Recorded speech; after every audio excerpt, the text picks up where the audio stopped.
ആ മതി മതി. വേറെ വേണ്ടേ? ഒരു പാക്കറ്റ് പാല്, പിന്നെ വേറെ ഒരു കോലുമുട്ടായി. ഹലോ. ആ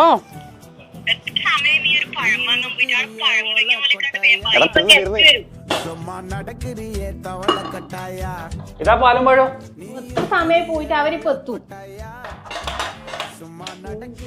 ഗ്യാസ് കഴിഞ്ഞ അതിനൊരു വഴിയുണ്ട്. ഇതാണ് ബ്ലൂബെറിയുടെ ഇന്ത്യയിലെ തന്നെ ആദ്യത്തെ ഇലക്ട്രിക് മൾട്ടിപർപ്പസ് കുക്കിംഗ് പോട്ട് വിത്ത് സ്റ്റീമർ. ഇത് 3 ലിറ്റർ കപ്പാസിറ്റിയാണുള്ളത്. കൂടാതെ ഇതിന് ഡുവൽ പവർ മോഡും ഉണ്ട്. നമുക്ക് ലോ പവർ ആയിട്ടും ഹൈ പവർ ആയിട്ടും യൂസ് ചെയ്യാം. ഇതിന്റെ ഏറ്റവും വലിയ പ്രത്യേകത എന്ന് പറഞ്ഞിട്ടുണ്ടെങ്കിൽ നമുക്ക് 2 ഡിഷസ് ഒന്നിച്ചുണ്ടാക്കാൻ പറ്റും. കൂടാതെ ഇതിൽ ഓവർ ഹീറ്റ് പ്രൊട്ടക്ഷൻ ഉണ്ട്, ബോയിൽ ഡ്രൈ പ്രൊട്ടക്ഷൻ ഉണ്ട്. അപ്പൊ കേരളത്തിലെ എല്ലാ ലീഡിംഗ് സ്റ്റോറുകളിലും ബ്ലൂബെറീസിന്റെ പ്രോഡക്റ്റുകൾ ലഭ്യമാണ്. അത് മാത്രമല്ല എല്ലാ ലീഡിംഗ് സ്റ്റോറുകളിലും ബ്ലൂബെറീസിന്റെ ഓണം ഓഫറും അവൈലബിൾ ആണ്. അപ്പൊ ഇവരുടെ പേജ് ഒന്ന് ചെക്ക് ഔട്ട് ചെയ്തേക്കാം. ഹാപ്പി ഓണം.